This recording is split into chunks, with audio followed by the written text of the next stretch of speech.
Good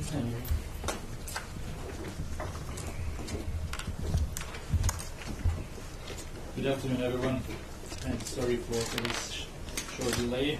We are here for a regular press conference regarding coronavirus disease, COVID-19, and as most of the days, we have WHO Director General, Dr. Tedros, Dr. Mike Ryan, Executive Director of WHO Emergencies, and Dr. Sylvie Briand, Director for Global Infectious Hazard Preparedness.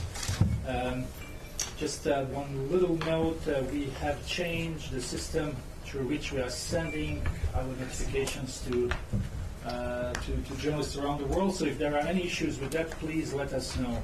But hopefully all those who have not been receiving are receiving now our notes. We will have an audio file and transcript, as always, at the end of this press briefing. And I will give the floor immediately to Dr. Tedros. Thank you, Tariq, and good afternoon, everyone. I would like to start today by talking not about COVID-19, but about Syria. Since the 1st of December, dozens of health facilities have suspended services in the Idlib and Aleppo areas. Out of nearly 550 health facilities in northwest Syria, only about half are operational. 2 attacks on health facilities took place yesterday afternoon on 2 separate hospitals in Aleppo. Luckily, there were no casualties. We repeat, health facilities and health workers are not a legitimate target in conflict, and attacks on health are a breach of international law. Nearly 900,000 people have been displaced, including 500,000 children. Children are particularly prone to hypothermia and respiratory tract infections, and due to lack of shelter, many of them are sleeping in the open with their families, exposed to these elements. In the coming days, WHO is sending essential medicine and supplies across the border from Turkey to Syria, and we're sending supplies for trauma, intensive and surgical care to Idlib and Aleppo governorates, in addition to drugs for non-communicable diseases and primary health care. So, although we're now devoting a lot of attention to COVID-19, WHO is still responding to many other emergencies around the world. Let me now turn the latest on COVID-19. As of 6 a.m. Geneva time this morning, China has reported 72,528 cases to WHO, including 1,850 deaths. In the past 24 hours, China has reported 1,800 new cases, including both clinically and lab-confirmed cases. Outside China, there are now 804 cases in 24 countries, with 3 deaths. In the past 24 hours, there have been 110 new cases outside China, including 99 on the Diamond Princess cruise ship. We have now had cases of COVID-19 outside China for more than a month. We're supporting national authorities in every country that has cases to track the virus and understand how people were infected. So far, there are 92 cases in 12 countries outside China of human-to-human transmission. At the moment, we don't have data on cases outside China.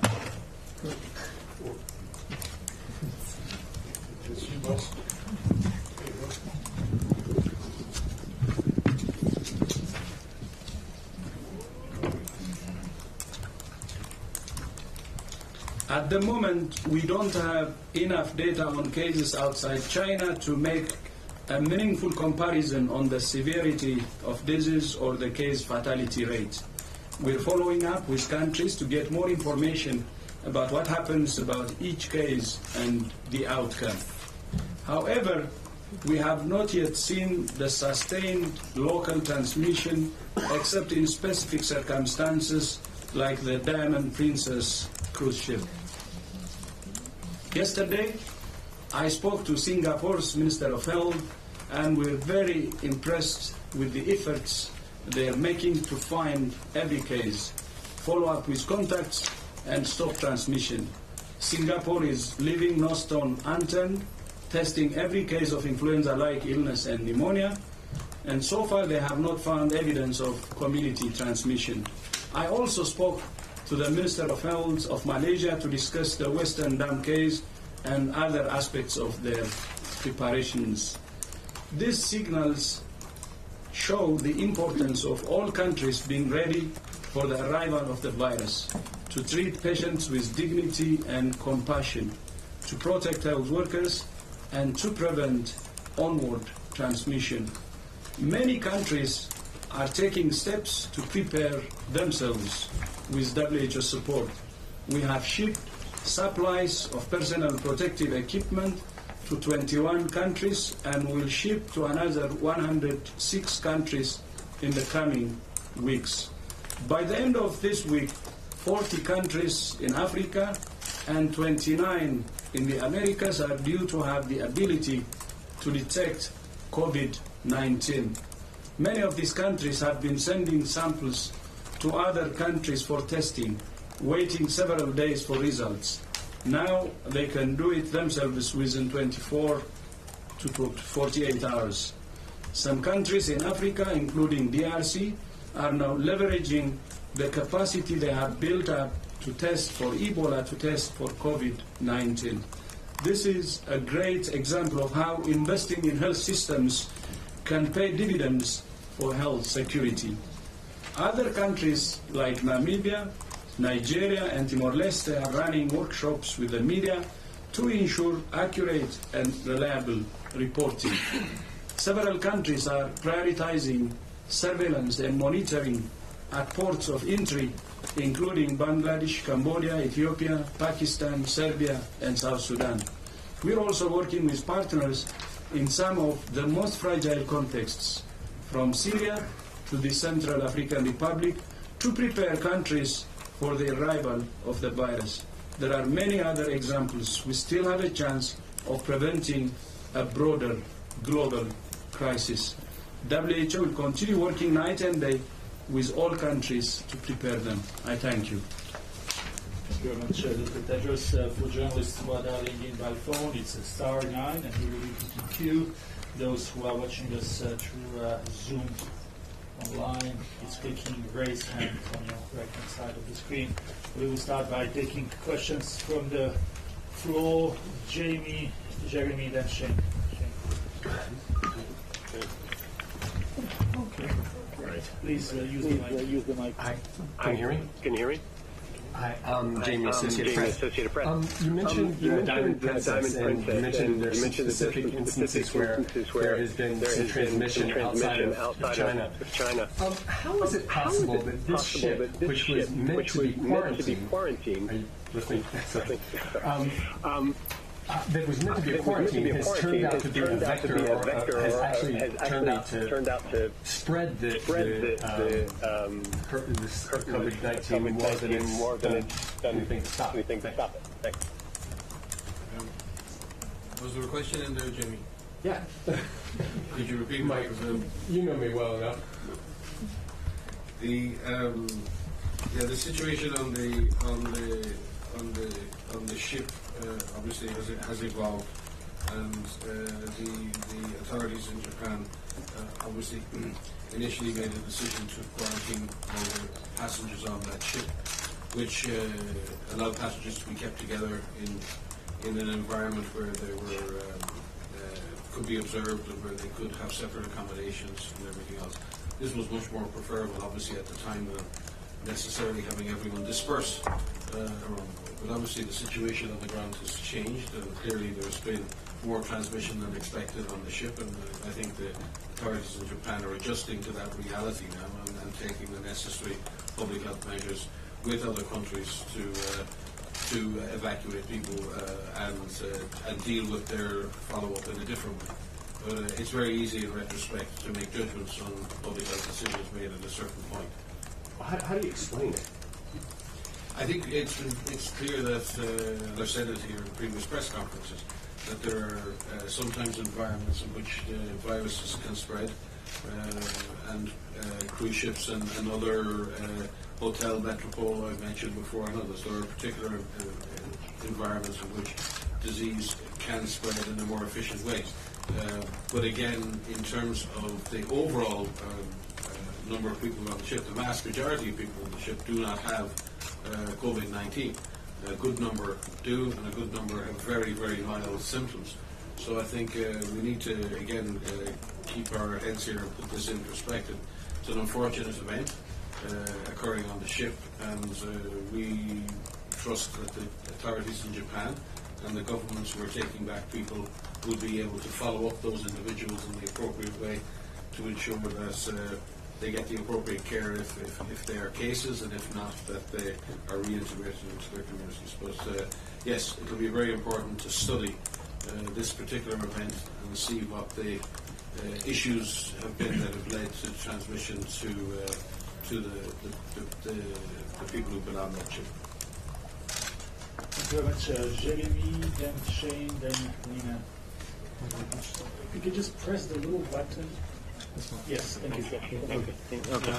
I would like to have your comment on the recent measures taken in Beijing. Basically, everyone leaving the city is placed under quarantine. I don't think you had a comment on that yesterday. So I'd like to have a comment on that. Do you think it's effective? Do you think it's too much? I remember that at the beginning of the crisis, you hoped that the confinement measures won't take too long in Hubei. Apparently, that's completely the opposite now. So just a word about those recent measures, and maybe from Dr. Briand in French, if I may.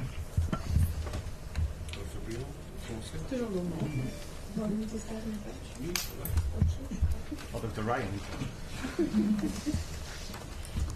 Non, je pense que toute mesure de santé publique, en fait, peut être évaluée après un certain temps. Et donc, pour l'instant, les évaluations qu'on a sur ces mesures sont surtout à partir de modélisations mathématiques, où on met les données dans la machine et on voit avec différents scénarios, en fonction des mesures, quels auraient été les résultats attendus et quels sont ceux que l'on a actuellement. Et on a vu donc que probablement la réduction des mouvements avait permis de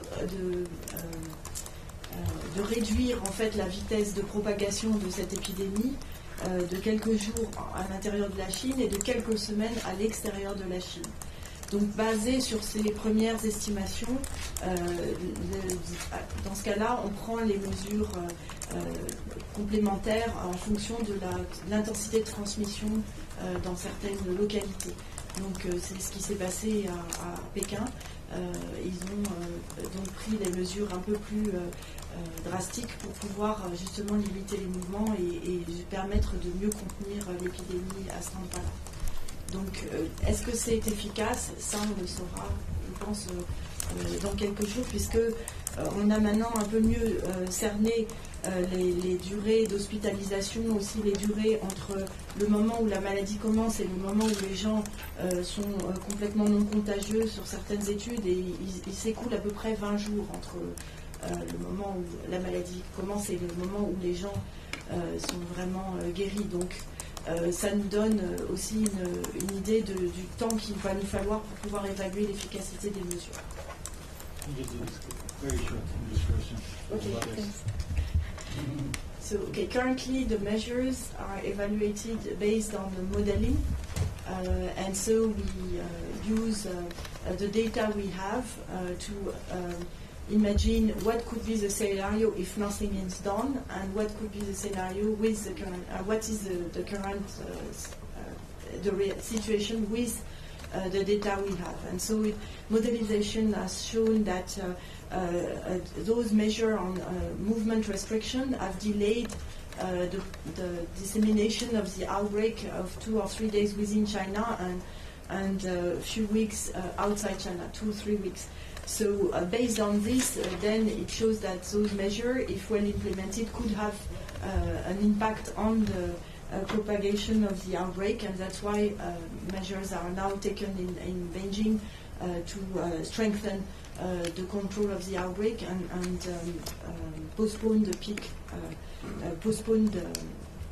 the peak effect, give more time to treat the problem. But in fact, we will know only after some time when those measures are really effective, because it takes more or less, from some studies we have now, around 19 days between the onset of symptoms and the days where people are completely cleared from the virus. Thank you, Dr. Grant. Shane, then Louisa.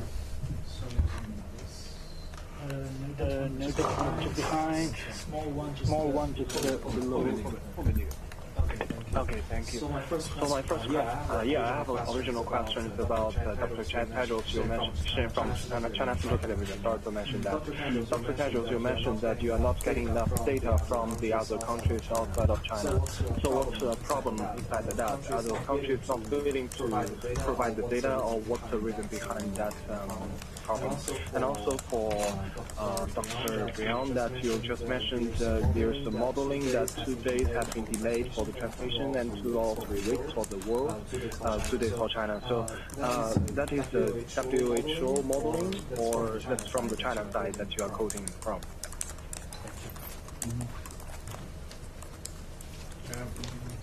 Sure. With regards to data from all countries, we fully recognise that all the affected countries are under extreme duress, and their primary responsibility is to their own citizens and to deal with the public health challenge that they face. And we continually ask that they share with us the core data that we need. I would say that it hasn't been absolutely smooth sailing with any country so far. It's been because we've had to request a number of countries to speed up their data sharing, but we don't believe this has not been through a lack of transparency. Quite frankly, this has been through the urgency and the difficulties of gathering data in these situations, collating that data, and then sharing it outside the country. And in some cases, there are data protection issues, there are citizen protection issues, there are issues around sharing any kind of line list, there are individualized data on individual patients, and then there are some logistics issues. We're very pleased with in general, overall, with the cooperation we've received on data sharing, and we hope that continues. We do want to be able to see more and more data on things like community studies, hospital transmission investigations.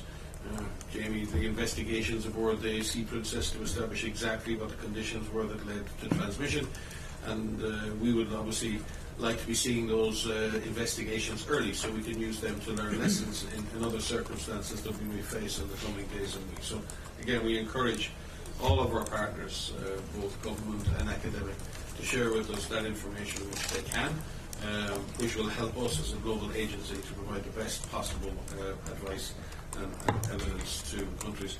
And just while I have the floor, just reflecting on our colleagues' question about the control measures in Beijing, I think if you look at what's happening in Wuhan now, the government authorities in China spent a number of weeks pressuring the virus, and you saw the numbers have dropped away. Now they've engaged in door-to-door surveillance, and they're going around doing active surveillance. This is a very good public health practice. Your first I think we've got gremlins in the system everywhere. Screens are going crazy, the lights are going crazy. But we like to see progressive implementation of public health measures. So the first objective in Wuhan was to contain the virus at the epicenter, and you've heard the Director General speak, fight the virus at the epicenter. Suppressing that virus now allows space to really do much more active surveillance. While the authorities there are doing that active surveillance, they don't want the virus to return to other places. Beijing is a central point in the country where many, many workers return to. So what China are trying to do is, while they're getting success in putting out one fire, they don't want the fire to start somewhere else. So they're taking very directed measures to ensure that people returning to the city are observed and monitored. Now you can argue whether those measures are excessive or whether they're restrictive of people. But there's a lot at stake here. There's an awful lot at stake here in terms of public health and in terms of not only the public health of China, but of all people in the world. So what we like to see is well thought out, evidence-based public health measures that pay due respect for people's individual liberty and individual human rights. And finding that balance is sometimes difficult. But right now, the strategic and tactical approach in China is the correct one. And also, as you mentioned, the strategic and tactical approach in places like Singapore. And we're seeing countries more and more having very directed, well-planned operations to detect this virus, contain it, stop it, and slow down its spread. We want all countries to take that sort of public health evidence-driven approach in the coming days and weeks. Yes, on the modeling, so these are not WHO data. These are data coming from the expert network we have, and we conduct a teleconference on a weekly basis with a number of modeling groups across the world. And so those groups usually are publishing their data on the scientific literature, but we have the luck to have some preprint articles, and this is where it comes from. But just a note of caution, you know, modeling is based on assumptions, so the modeling are getting better when you have better data to put into the model. So currently they are still on those public health measures using assumptions, and I hope that soon we will have much better results, more robust results when we have also better data on the speed of spread of the infection. Thank you very much. We'll just try to have one question per journalist so we can give chance to others. Nina, and then we'll go online. Nina Larson, AFP.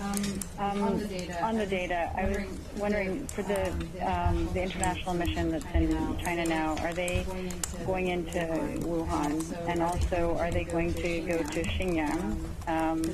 Because I'm wondering if you are confident of the numbers that are coming out of Xinjiang, because, due to the fears that it could spread pretty quickly within the camp system there. And the same for DPRK. They're saying they have no cases. Are you confident that that's correct? So on the expert team, they're traveling to the two provinces, and based on the need, they may also travel to Wuhan. So, all options are open. And on the specifically, the Wuhan situation, although this team can also travel, we had our WHO experts already in Wuhan, starting from January. So we had presence on the ground, actually. The presence of the experts could also help, but we were there before. On the issue of DPR, for Xinjiang and others, we've picked at the moment the two provinces, Guangdong and Shenzhen, because they're the places where we have differential impacts, and they're accessible to us, as well as Beijing itself. And then there will be another decision to move out beyond that again into another wave, but that will again be risk-based. And certainly anywhere where there are high proportions of vulnerable people will be prioritised in that. With regard to DPRK, in fact, we have prioritised supplies for DPRK, and the supplies for protective equipment should have left, I think, for there last night or this morning. I'll just need to confirm that for you. We're in very close contact, and we have a one-on-one meeting with the mission of DPRK here in Geneva tomorrow, and our representatives and others there. We have no reason to believe that there are any specific issues ongoing with DPRK, and we will be providing them again with the lab reagents to be able to make the diagnosis. But at the moment, there's no signals or no indication that we're dealing with any COVID-19 there. But the government are very anxious, as you can imagine, as all governments, to make preparations, and are seeking our technical and operational assistance to help them get ready. Thank you very much. We will take one or two questions online before we conclude for today. Anne Galland, can you hear us? Oh, hello there. Hi, thanks very much for taking my question. I was just bringing to ask about the data that came out yesterday, the 44,000 cases. That really shows that the death rates are going down as the outbreak progresses. And I mean, there's a few questions about that because not all the people that would have died would be counted in that. And I just wondered if that fits with what you have seen generally as a general trend, that the death rate was higher at the beginning of the outbreak and is getting smaller. Thank you. Yes, it's very difficult to make that judgment purely from the data that's been presented in the paper yesterday. Clearly there have been at least an apparent drop in fatality through the outbreak. But remember, at the beginning of the outbreak, what people were finding were the severe cases. So you have a huge bias at the beginning of an outbreak, because what you find are the really sick people coming forward. And now we're going out looking for the less sick people. So you can have an artifactual and false sense of mortality at the beginning. And we saw that, remember, in the pandemic of H1N1, we saw fatality rates of 10 and 20% in the beginning because only the severe cases were presenting. A few weeks later, the pattern was entirely different. So that's an important factor. There is also the fact that the case fatality is different inside Hubei and Wuhan to the other provinces. And that may also reflect the fact that the pressure on the system in Hubei has been so severe. And the lessons that have been learned in Hubei and Wuhan are being applied elsewhere. People are getting into earlier critical care. One of the issues has been predicting the patients who have the comorbidities and the underlying conditions and ensuring that they're transitioned into the critical care or the severe care pathway early, and that we're not blocking up the system with the mild cases. And I think the system in China, for example, has got much better at prioritizing those more likely to be severely ill into the system. It's also very difficult in critical care to ventilate so many patients and do ECMO with so many patients. It takes quite a lot of technical skill. It's not just the machinery, it's the technicians who use that. And again, bringing them up to speed, bringing in the emergency medical teams. Remember, 127 emergency medical teams, nearly 10,000 specialist medical workers were sent into Hubei from outside, pre-trained, pre-certified medical teams who were used in mass casualty management. They would have helped to reduce case fatality. So what we're seeing is both a mixture of the fatality reducing, probably because of better and better interventions over time, but also because we're finding more mild cases. So we need to be careful. But what is very clear, I think, and we need to remember in this, sometimes this is projected as a mild disease, and sure, most people just get a very mild disease and everything is over in a couple of days. And that's true. And for those who have that, and for the younger people and adults who get that form of disease, that's great. But there's a significant number of people. Remember, 20% of people who get this disease are either severe or critically ill. So we really do have to focus on how we can engage and provide them with life-saving interventions. We are graced with the fact that China has an advanced healthcare system and can provide such intensive care to so many. Our fear has always been that disease reaching a country with a weaker health system who will not be able to mount such a response. And again, there are many, if you look at the numbers, many people have been admitted to hospital, many have been released, but there are still lots and lots of people in hospital for a very long time. It takes a huge effort on behalf of a health system to have people in hospital on average for 20 days at the level of intensive care. So the system becomes overdriven by so many people requiring such long-term care. So we can see the stresses in the system, and we need to be mindful of that. But our hope is, as we find more and more milder cases, that the overall fatality of the disease will be less, because obviously that's less scary for people. But we must remember that there are at-risk groups, vulnerable people, generally between the ages of 40 and 79 or older, people with underlying medical conditions, and they can have a very severe course of disease. And we must be aware of that. If disease is imported into third countries, we need to prioritise the protection of those individuals and prioritise their clinical care. Thank you very much. Maybe we will go to our last question for today, and it's Adam Dackett. Can you, Adam, hear us? Chemical Engineer Magazine. Yep. Can you hear me? Yes, please, Adam. Go ahead. Excellent. Just wondering, do you have an update on how vaccine development is progressing and when you might expect first clinical trials in humans to begin? Thank you, Adam. We don't have new data since the research meeting, and at this meeting they were discussing about having a candidate vaccine by in around 16 weeks from now. But again, this would be just to have the candidate, and then depending on the safety test, deciding if it will be used in humans. So it's still a matter of weeks. Months. Yes. Many weeks. Yeah, and while we're very supportive and we're working very, very closely with CEPI, with major donors and with the World Bank and others on the strategic investments that are going to be needed to develop vaccines, and that's going to be a lot of money. We're very conscious that those funds cannot and should not be pulled away from supporting weaker health systems to get ready.